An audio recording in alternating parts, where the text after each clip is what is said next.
Aquilo que não oferece resistência supera as substâncias mais duras. Aquilo que não oferece resistência consegue entrar onde não há espaço. Poucos no mundo conseguem compreender o ensino sem palavras ou entender o valor da não-ação. Lao Tzu. Não há prova de que ele realmente tenha vivido, mas se ele viveu, deve ter sido algo em torno do século 5 ou 6 a.C., o que o faz um contemporâneo de Confúcio. Ainda assim, o filósofo chinês Lao Tzu escreveu uma obra de arte chamada Tao Te Ching, que é o livro principal do taoísmo.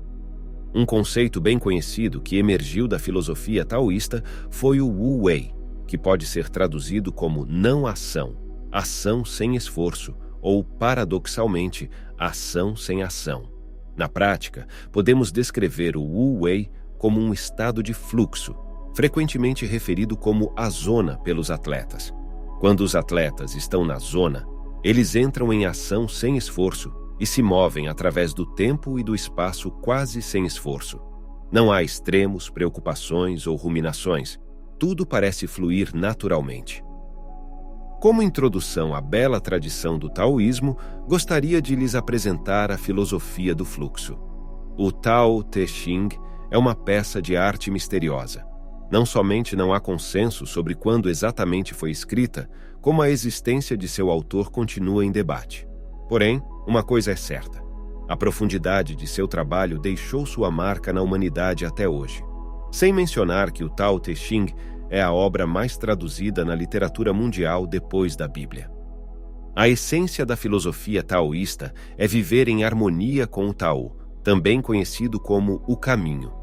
Então, o que é o Tao? Essa é uma questão que não podemos responder e é fútil tentar. Nossa compreensão do Tao vai até as limitações de nossa percepção. O que o Tao realmente é, e como se parece, sente, cheira ou soa, permanece um mistério. Além disso, de acordo com Lao Tzu, o Tao do qual falamos não é o Tao real. Portanto, a famosa abertura do Tao Te Ching é assim: o Tao que pode ser descrito não é o Tao eterno. O nome que pode ser falado não é o nome eterno. Mas, que conhecimento está disponível sobre o Tao?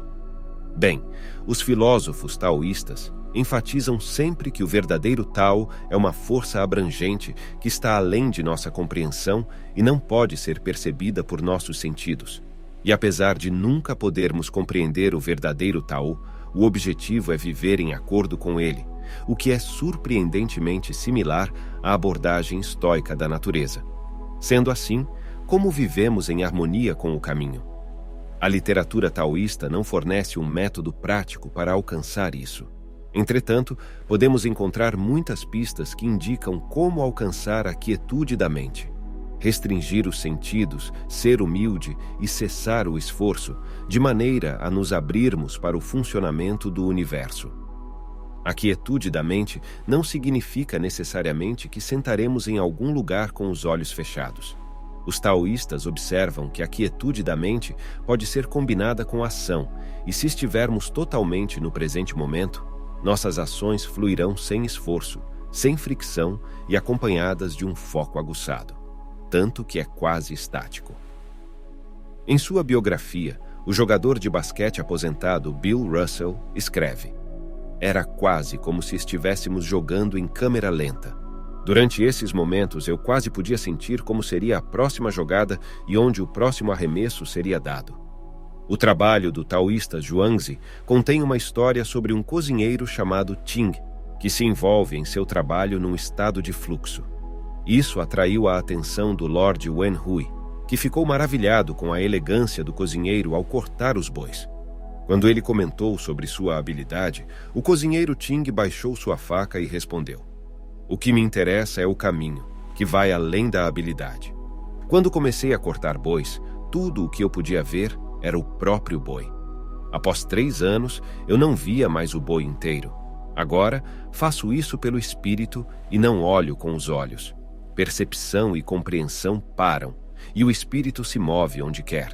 Eu sigo a ordem natural, bato nas grandes cavidades, guio minha faca pelas grandes aberturas e sigo as coisas como elas são. Assim, nunca toquei no menor ligamento ou tendão, muito menos numa junta principal. Uma parte essencial dessa história é a condição da faca que o cozinheiro usa.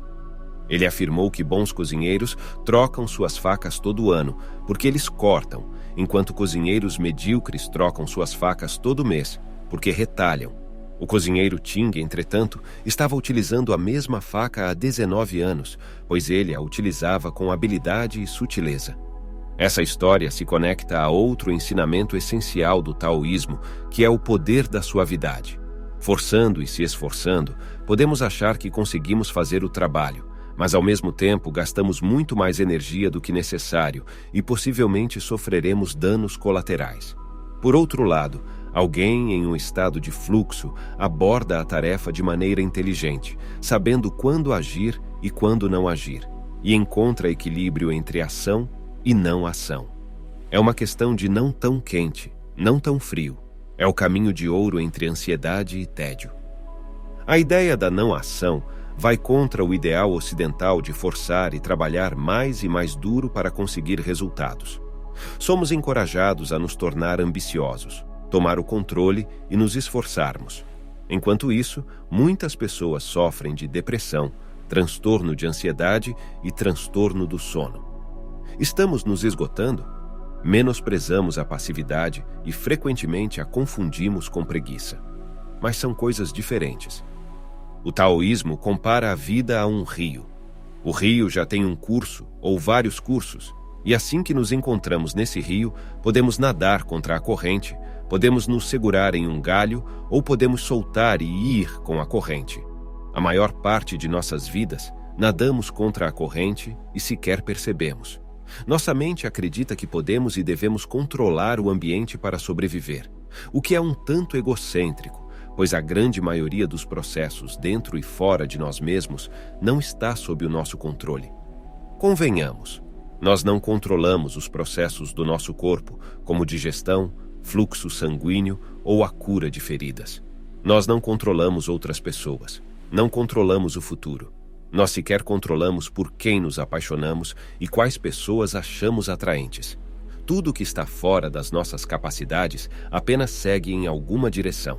Às vezes, é direcionado pela inteligência, mas principalmente segue um curso natural. Quando seguimos o fluxo da corrente, nos alinhamos com esse curso natural. Esse é o caminho de menor resistência. Isso dá à natureza a chance de se revelar, sem resistirmos a ela. Assim, o caminho de um taoísta é mais sobre navegar pelo rio ao invés de tentar controlá-lo. Às vezes, isso nunca vai funcionar. Outro aspecto do rio que caracteriza o taoísmo é a própria água. As características da água são suavidade e humildade, que basicamente simbolizam a virtude taoísta. Aqui está uma citação do Tao Te Ching. O bem supremo é como a água, que se beneficia de toda a criação sem tentar competir com ela. Se junta em lugares impopulares, assim é o Tao. A água pode ser suave, mas ela supera a dureza, o que pode ser visto na erosão de uma pedra. A água não busca apenas os lugares mais baixos. Ela também não tem propósito, não tem objetivo, não tem desejo específico. Ainda assim, ela nutre tudo por onde passa. É uma força de vida incrível que literalmente faz o trabalho de Deus, mas sem nenhuma ambição. A água é a substância mais suave e dócil. Ainda assim, nada é melhor do que a água em superar o duro e o rígido, pois nada pode competir com ela. Se você já experimentou um estado de fluidez, há uma coisa que desaparece e volta apenas quando a mente pensante toma o controle de volta. O foco nos resultados, ao invés da tarefa disponível. Isso me lembra do conceito estoico de amor fati, que sugere que aceitemos o resultado, seja ele qual for, e ao invés de nos preocuparmos com o futuro, focarmos no presente. Não importa se você está completamente imerso em um esporte, na escrita, num jogo ou na dança. Quando você está num estado de fluxo, você esquece os resultados, a pressão, as ansiedades sobre o futuro e as falhas do passado. É apenas você e a tarefa que está à sua frente. Você está completamente no presente. E o único jeito de fazer isso é se libertar. Se libertar significa parar de nadar contra a corrente. Significa se libertar do passado, se libertar do futuro e focar completamente neste momento e apenas vivê-lo sem hesitação. Obrigado por assistir.